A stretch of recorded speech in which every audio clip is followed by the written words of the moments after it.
todos y a todas, muchas gracias por estar aquí. Esto va a ser una charla desenfadada, informativa y desenfadada, en la que, bueno, pues va mucha gente a participar. Vamos a intentar pasarlo bien para dar ambiente al tema, que sobre todo es el de goliardos, aunque hablaremos de trovadores, pero goliardos. Entonces, esta gente lo que te miraba siempre es la alegría de vivir, transmitía la alegría de vivir. Bueno, vamos a comenzar sin más dilación, porque tenemos unas personas que tienen cierta prisa, ahora os explicaré por qué. Una forma de transmitir conocimientos, ideas y un espíritu crítico a todos los estamentos que dirigían aquella sociedad.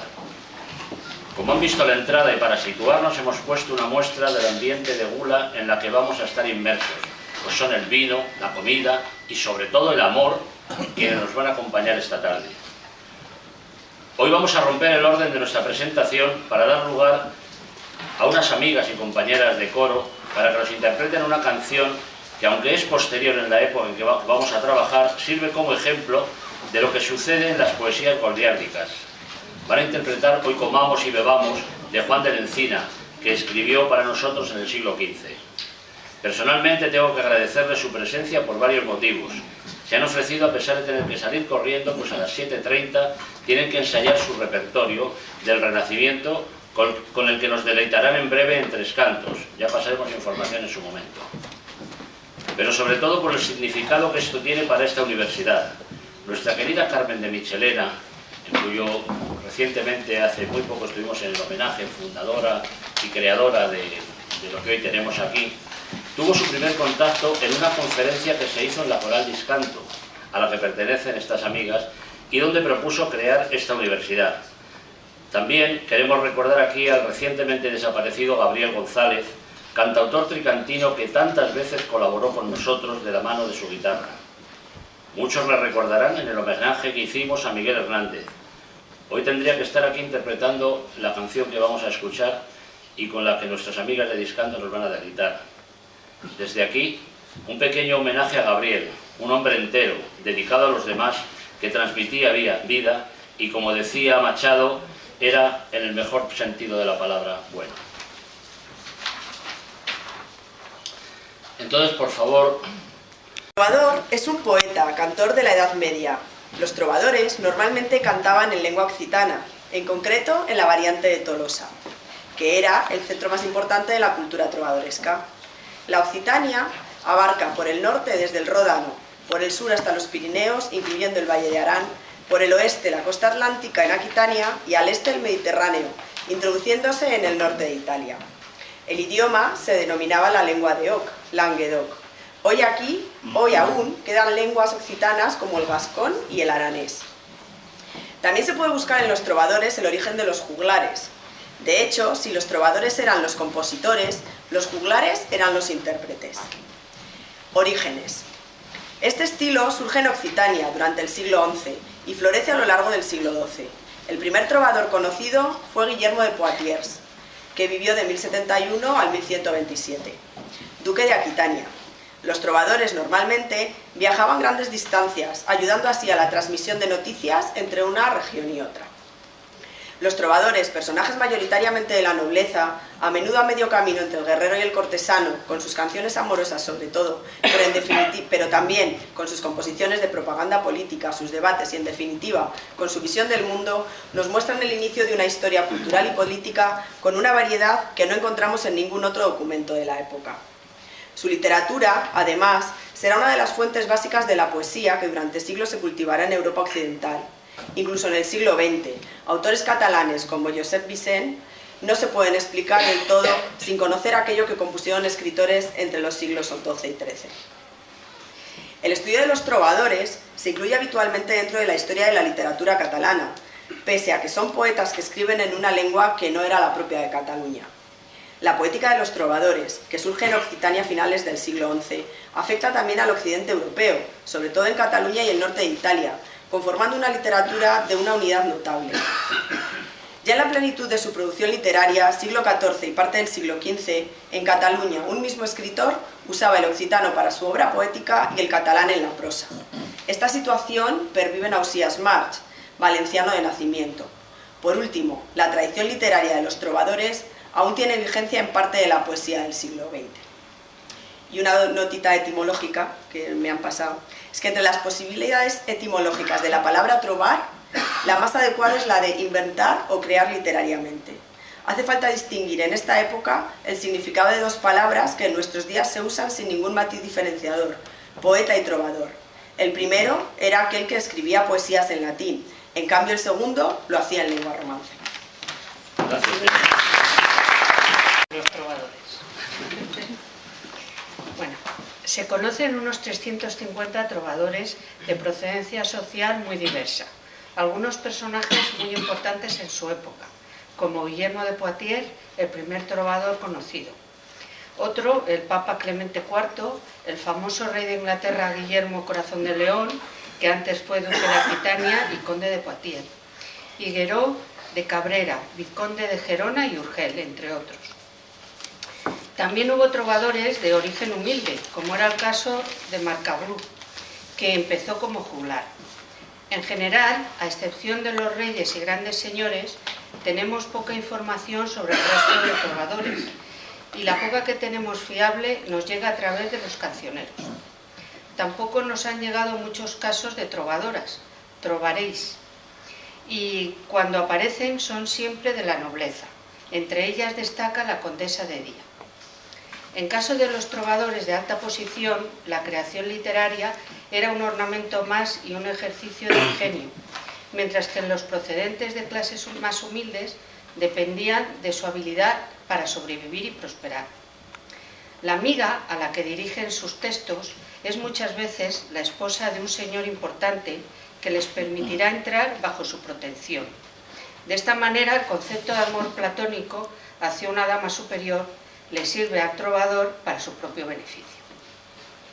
Pese a estas diferencias sociales, había una tendencia a considerarse como iguales entre ellos, ya que compartían una misma actividad, aunque fuera con finalidades diferentes. Esto no quiere decir, claro está, que no fueran conscientes del lugar que cada uno de ellos ocupaba en la jerarquizada sociedad de la época. Y algunos de ellos, como Rimbaud d'Orenga, marcaba la distancia mediante un lenguaje enrevesado, trovar-plus, y lo oponía a un estilo más ligero defendido por otros autores como Gigot de Borem, trovarle. Aún así, el hecho de ser trovador suponía un prestigio que hacía que les fuera permitido aconsejar a grandes señores y disfrutar de su confianza que en otras circunstancias no habrían tenido. El oficio de trovador fue especialmente considerado en el siglo XII, pero ya en el siglo siguiente algunos trovadores se quejaban de que carecían de prestigio. En general, todos tenían muy buena formación, pues hace falta pensar que estaban sujetos a crear textos y música, y los textos siempre bajo unos moldes estrictos de métrica y versificación que no podían improvisar. Casi todos habían estudiado trivium, que era la gramática, la lógica y la retórica, y quadrivium, que era la aritmética, geométrica, música y astronomía. Y además tenían conocimientos de los tratados de poética latinos y de composición musical. El trovador trabajaba muy lentamente. No solía hacer normalmente más de 10 poemas al año, es decir, más o menos los que hace en la actualidad cualquier cantante o grupo musical. De los tratados de poética latinos y de composición musical. La influencia de los trovadores en Europa se extiende por diversas regiones de Europa y aparecen casi todos de forma similar. Se mencionan en Cataluña y en el norte de Italia, cuya trova estaba de forma íntima relacionada con el provenzal. En el norte de Francia, en la región de las lenguas de Oïl, conjunto de dialectos que conforman el francés actual. En Inglaterra también aparecieron los trovadores o truberes, y en Alemania los Minnesänger, y en el occidente de la península ibérica las cantigas galaico-portuguesas. Gracias. De los géneros trovadorescos. Los géneros trovadorescos son la poesía trovadoresca, que era sobre todo de temática amorosa, pero también podía centrarse en aspectos épicos, morales, literarios, etc. Géneros condicionados por la versificación. Balada. Es una forma fija del canto cortesano de la Edad Media en Europa. La poesía es disociada de la música, pero la musicalidad es creada en la escritura misma del poema. Danza. Fueron los trovadores los encargados de la difusión de la poesía y otras artes, entre las que se encontraba la danza. Los trovadores se hacían acompañar a veces por juglares que cantaban y danzaban sus canciones e iban de corte en corte difundiendo lo profano, utilizando para ello una gran variedad de instrumentos. La danza es también de temática amorosa e incluye el estribillo. Géneros condicionados por el contenido. La canción o cançó es un género trovadoresco condicionado por el contenido. Es una composición propia de la literatura provenzal medieval, destinada al canto. En ella, el trovador se dirigía a su dama para expresarle su amor. La cançó está compuesta por un número que oscila entre 5 o 7 coplas o estrofas con 1 o 2 tornadas y cuyo número de versos es variable. Sirventès. Es igual que la cançó, pero con matiz satírico. Generalmente su temática es política. Es la forma por la que el trovador expresa lo que piensa sobre la realidad que lo rodea. Canción de cruzada. De contenido evidente. Pastorela. Este tipo de composición trata del encuentro en el campo de un caballero con una pastora, a la cual intenta seducir. Serranilla. Composición lírico-narrativa en verso de arte menor, típicamente castellana, que canta el encuentro amoroso con una mujer de la sierra o serrana. Su equivalente en la literatura provenzal sería una pastorela. Romanza. Es una forma dialogada. En la narración es la narración de una aventura. Alba. Es tal vez de origen popular. Cuenta el dolor por la separación de los amantes al llegar la mañana.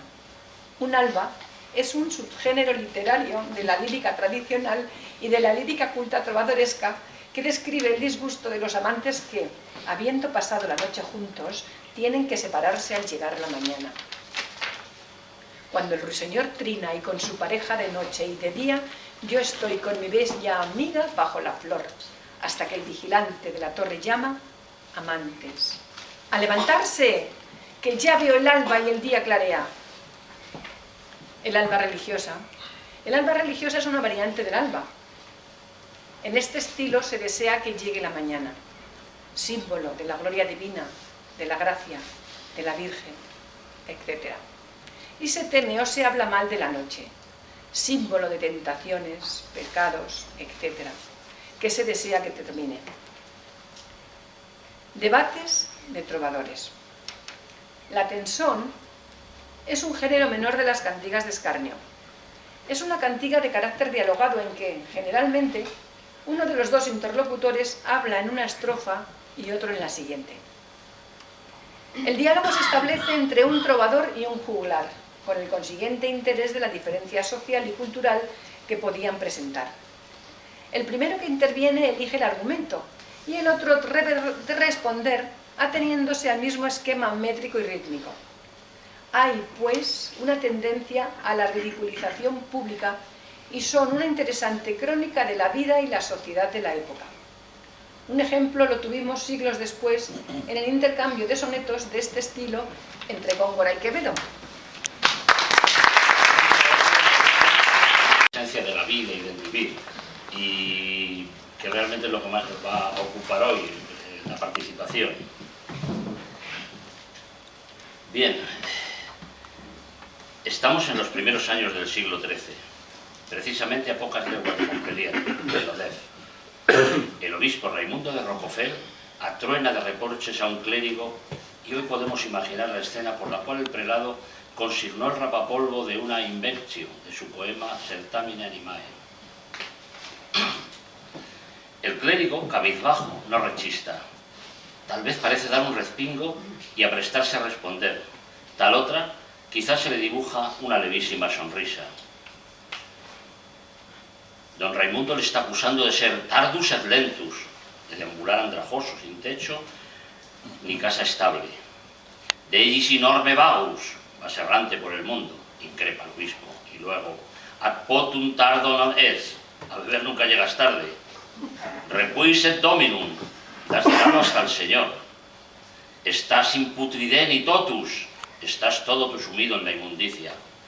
Potibus ad exis nimis insistendos en exis, envejeces entregado a los excesos de la bebida y de la comida. Urpertua carmina fraudas, porque engañas con tu poesía.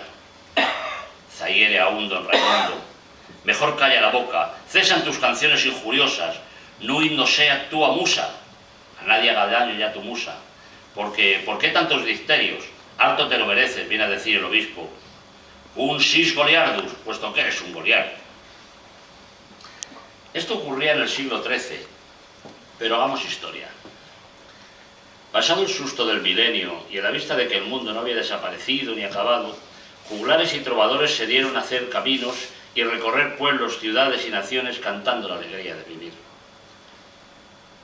El problema del erotismo, la castidad, el celibato es una constante en la vida y en la historia de la Iglesia Católica.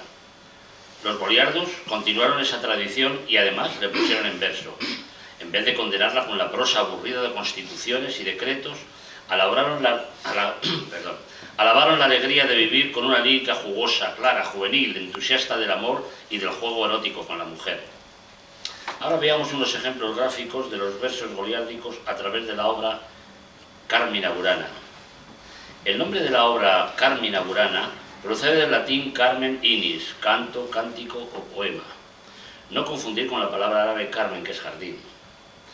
Y Burana es el adjetivo gentilicio que indica la procedencia de Bura, el nombre latino del pueblo alemán de Benediktstaubauen. El significado del nombre es, por tanto, canciones de Bauen. Aunque generalmente se encuentra escrito Carmina, sin tilde, como en el original latino, se pronuncia Carmina, para evitar que se pronuncie erróneamente, lo cual sucede con mucha frecuencia entre músicos y locutores. La Real Academia Española sugiere que a la palabra latina se le coloque la tilde. El original de Carmina Burana es una colección de cantos del siglo XII y XIII que se han conservado en un único códice encontrado en 1803. El códice recoge un total de 300 rimas escritas en su mayoría en latín, algunas partes en un dialecto del alto alemán medio y de francés antiguo. Fueron escritos hacia 1230. Como obra musical se estrenó en 1937. Ahora vamos a poner una proyección. Esta primera proyección es un poquito larga, pero es muy amena. Habla precisamente pues, sobre la fortuna, la primavera, el amor.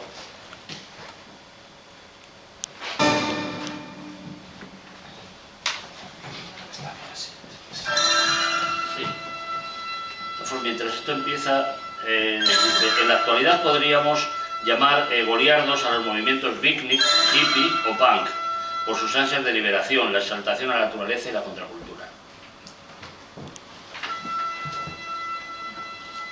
A la vida desordenada y a la gula, seguidor del vicio y del demonio, personificado en el gigante bíblico Goliat. Y la segunda acepción sería, en la Edad Media, clérigo o estudiante vagabundo que llevaba vida irregular. Dándole vueltas, se nos vino a la cabeza una palabra castellana, bigardo, y remitiéndome al susodicho diccionario me encuentro que, entre otras cosas, quiere decir vago, ganso, vicioso, holgazán, alto, etc., por lo que podemos sacar en consecuencia que algo tiene que ver. Orígenes de la literatura goliárdica. La poesía goliárdica surgió al lado de la poesía latina culta y fue una expresión más libre que suponía la misma preparación que la utilizada por los letrados. Fue sumamente rica y coincide con el movimiento cultural que se extendió por toda Europa durante los siglos XII y XIII. Las colecciones que se han conservado de los goliardos comprenden un corpus con toda clase de composiciones religiosas y profanas. Un mismo autor podía atenerse tanto a una como a otra tendencia. Su poesía podía entrever sátiras crueles o composiciones de un realismo sorprendente. Sin embargo, se apartaban de las metáforas clásicas y añadían reflexiones acerca del destino endeble de los hombres, la alegría, la euforia por la embriaguez y el vino, lo sagrado y lo profano. Eso suponía ya una cierta quiebra del geocentrismo medieval y un avance hacia otra manera de entender el mundo, es decir, nuevos aires. Se trata de un movimiento poético que se desarrolla en Alemania, Inglaterra, Francia y España principalmente, sin olvidar por supuesto Italia, desde el siglo XI al siglo XIII, calculando con amplitud, y que surge en el más culto y literario de los ambientes. Sus autores son altos dignatarios de la Iglesia, clérigos y estudiantes empapados de retórica latina y de lecturas escolares de clásicos, que zafándose de las serias preocupaciones o lanzándose decididamente a la vida alegre, encauzan su preparación literaria y su agudo ingenio hacia la creación de poesías en las que se satiriza el ambiente que les rodea, parodian la seriedad y la majestad de los himnos litúrgicos, cantan jocundamente al vino y al amor y dan rienda suelta a la malicia y a la picardía estudiantil. Ello constituye una cierta novedad en la poesía docta, pues ésta desciende de la cátedra y el templo para acceder a la taberna o al lupanar, no para divertir al pueblo, que difícilmente podría entender su engolado latín y su chiste intelectual, sino para cantar en regocijado grupo de gente cultivada. Los momentos alegres de la vida estudiantil en todos los tiempos son la idea más aproximada de lo que fue la poesía de los goliardos, arte de una minoría que se cree superior a las demás y a la que complace no ser entendida por los que no tienen elevada preparación intelectual. ¿Quiénes eran los goliardos? Los poetas que cultivaron este género de poesías fueron denominados goliardo, goliardi, y clérigos vagantes. Esta segunda denominación tiene un claro origen. Tales poetas eran por lo general o bien estudiantes o bien clérigos sin beneficio, o bien monjes enclaustrados entregados a la vida errabunda e irregular. La denominación goliardo es más difícil de explicar. Parece proceder de la creencia de considerar al gigante Goliat como símbolo del diablo, al tiempo que David lo era de Cristo, aunque no es de desechar la posibilidad de que exista cierto cruce con la palabra gola, garganta, o gula, goloso, por la glotonería y sobre todo por la afición al vino que revelan varios de estos poemas. Gracias. Es tu turno.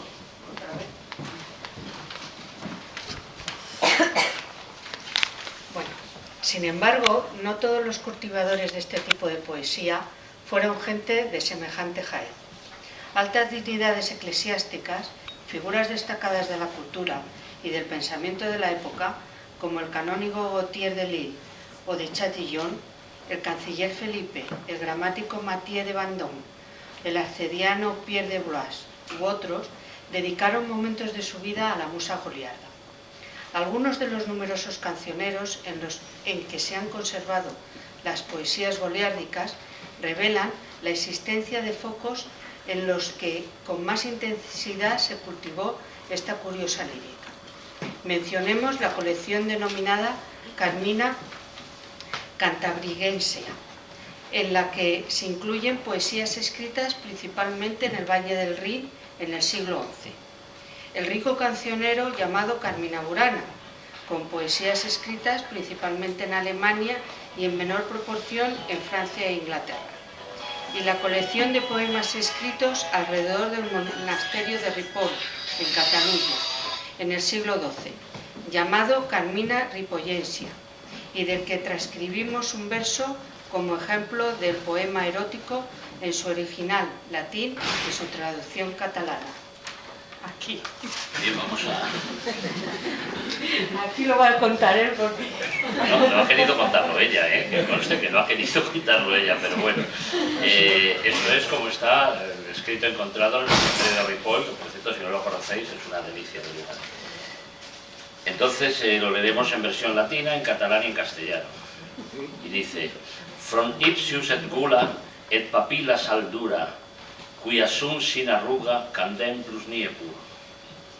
En catalán diríamos: el front y el cul y una mamelle bastante dura no ten cap arruga y brillen com neu pura. Y en castellano diríamos: el frente y el culo y unas tetas bastante duras no tienen ninguna arruga y brillan como nieve pura. Bueno, también encontramos este tipo de versos, entre otros, en el libro del Buen Amor del arcipreste de Hita. También tenemos como ejemplo de clérigo errabundo al frailecillo que acompaña a Robin Hood. Y hasta podríamos decir que una reminiscencia de los goliardos la podemos encontrar en las tunas estudiantiles. María Luisa, si eres tan amable. Los sopistas. Los sopistas eran estudiantes universitarios sin recursos económicos que rondaban los bares y tabernas entregando su música y simpatía a cambio de un humilde plato llamado la sopa boba. Aparecen con las primeras universidades españolas. En España la tradición se siguió manteniendo hasta nuestros días. A partir del siglo XVI se les conoce con el nombre de tunos y se organizaron formando agrupaciones conocidas como tunas. El término sopista es un doble sentido entre la referencia a la citada sopa y la semejanza fonética sofista, filósofos de la antigua Grecia que se servían de la retórica y el silogismo en sus juicios. Temas de la poesía goliárdica. Como es de suponer, dada la condición especial de sus autores, en las poesías goliárdicas se halla con extraordinaria frecuencia una actitud decididamente hostil a las altas autoridades eclesiásticas, desde el Papa, los obispos, la corte pontificia, el clero y el monacato, en la que los poetas lamentan la decadencia y el envilecimiento eclesiásticos que creen advertir en su entorno, en oposición a tiempos mejores, hasta la sátira más descarnada y mordaz, en la que caben toda suerte de insolencias y obscenidades, con la intención de provocar la risa gruesa. Constantemente chispean en este sentido poesías, en este tipo de poesías, el juego de palabras y el equívoco cómico, al estilo de curia romanam non queri oves sine lana. La corte romana no busca las ovejas, sino la lana. Esta actitud, incluso en sus manifestaciones más irrespetuosas, no supone en modo alguno incredulidad en la fe, herejía o discrepancia dogmática con la Iglesia.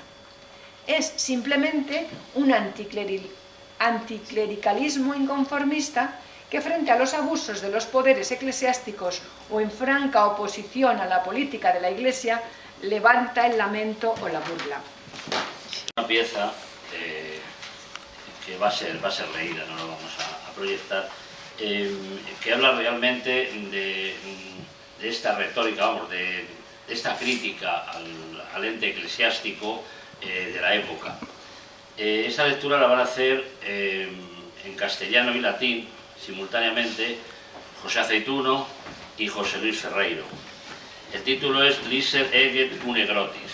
En estos poemas se puede ver la importancia de los goliardos como representantes de la literatura latina medieval.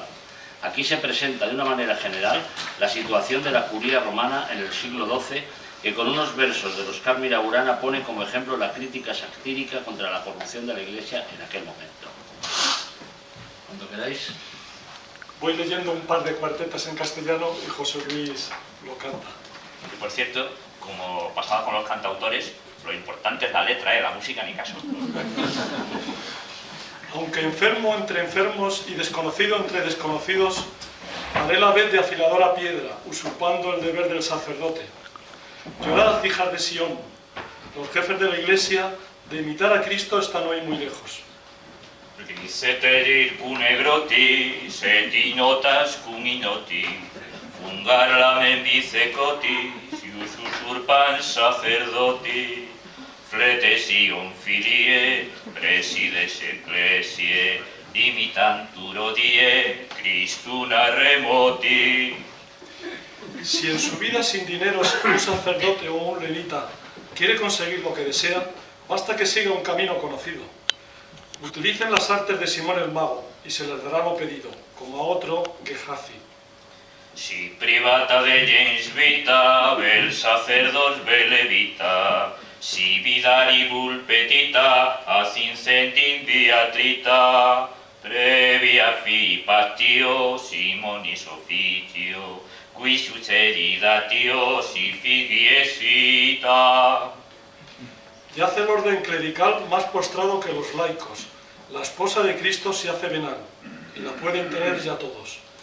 Se venden los altares, se vende la Eucaristía, aunque sean nada las gracias adquiridas.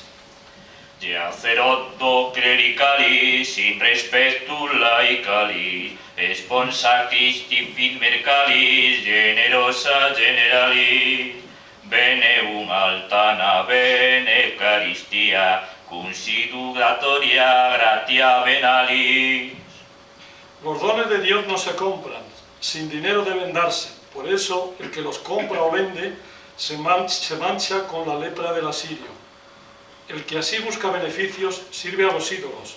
El templo del Espíritu Santo no se honra de tal modo. Donum Dei non donatur, nisi gratia conferatur, quodque vendibel mercatur, lepra asiria vulneratur, que sin ambitus, in dolorum servitus, templo Sancti Spiritus, non compaginatur. El que procede según esas mañas se dice pastor en vano, ni puede ser buen rector el que se abandona a la avaricia. Esta es en efecto hija de la sanguijuela a la que la curia venal trata de esposa. Si quis tenim tenore, frustradicisse pastore, nesi regitur rectore, renumersus in ardore, et senin alia sanguis sui filia, quam venalis curia dusit usorum. En los días de la juventud temen los años de la vejez, y si la fortuna los abandona, no desaparecerá el esplendor del cutis. Así, para lograr ese fin, se van a los extremos y les engaña el vicio bajo capa de virtud. In diebus juventuti, si temen annus senituti, ne fortuna destituti, desiteis esploncutis, edum medium, verbum in contrarium, falliten invitium, specie virtuti. Y para ya decir lo menos amable, ponen el santo crisma en venta, reverdecen los corazones de los viejos y nada refrena su afán lujurioso. Viejos y decrépitos, como muchachos nuevos, sorben el veneno del néctar prohibido. Utiam locurina menum, santum crismam datur venum, juvenatur corda senum, ne refrenam motus renum, sene se decrepiti, quasimos bugeniti, nectaris illiciti, aurium venenum. Total, que nadie vive puro, el muro de la castidad se hunde, todos se encomiendan a Epicuro y nadie piensa que ha de morir. Gratos son los banquetes, y con oro o dineros se abre cualquier puerta el aspirante a pontífice. Ergunemo vivit punis, castitatis perimuni, commendatur Epicurus, necessitatur monturas, grata sum convivia, aurubel pecunia, uneta faci pervia, pontifis futur.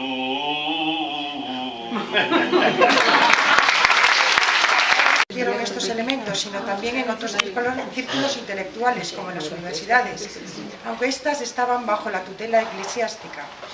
Dueños y señores del saber y la cultura a la cual enclaustraban para su servicio y el de los poderosos, los goliardos trajeron frescura y vida. Curiosamente, hay dos componentes que están presentes en esta literatura y son el vino y el amor. El vino constituye uno de los temas favoritos de los goliardos.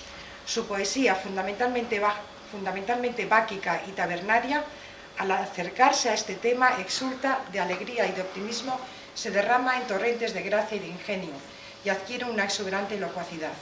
El amor ocupa un lugar importantísimo en la poesía goliárdica. Desde la más delicada ternura, acompañada a veces de los suspiros y llantos del enamorado, hasta la más obscena alusión coreada por las carcajadas y el júbilo, el amor reviste toda suerte de modalidad en los versos de estos despreocupados y cultos clérigos vagantes, que mezclan en sus versos referencias bíblicas y mitológicas. De ver, es muy divertida, al mismo tiempo que podemos gozar de una música espléndida. Bien, este es el momento de ir concluyendo. Los goliardos también fueron perseguidos, aunque no con tanta crudeza como cátaros o templarios que lo fueron hasta su exterminio. Los goliardos nunca renunciaron a la fe religiosa y sus creencias cristianas, ya que como hombres religiosos que eran, lo único que hicieron fue continuar la tradición de la Biblia, cuyos libros están llenos de referencias al vino y la bebida, con un ejemplo suficiente. En el Eclesiástico 31 y 40 dice cosas como esta: ¿qué vida es la de los que del todo carecen de vino? Fue creado para alegría de los hombres. La vida con vino y licor es dulce, pero sobre todo esto está en el amor y la sabiduría. El mejor retrato que se puede hacer del goliardo, y yo creo que de todos nosotros, es amor, música, vino, canciones y estudio. Desde aquí quiero agradecer pues a Belén, a Isabel, a Pilar, a María Luisa, a Consuelo, a Beatriz, a María José, y lo siento que no se entere, me falta una de ellas, ahora mismo no me acuerdo del nombre. A Pepe y a José Luis por haber compartido este momento, por haber participado en él, por haber ayudado y por intentar hacer esta tarde lo más grata posible. Muchas gracias a todos.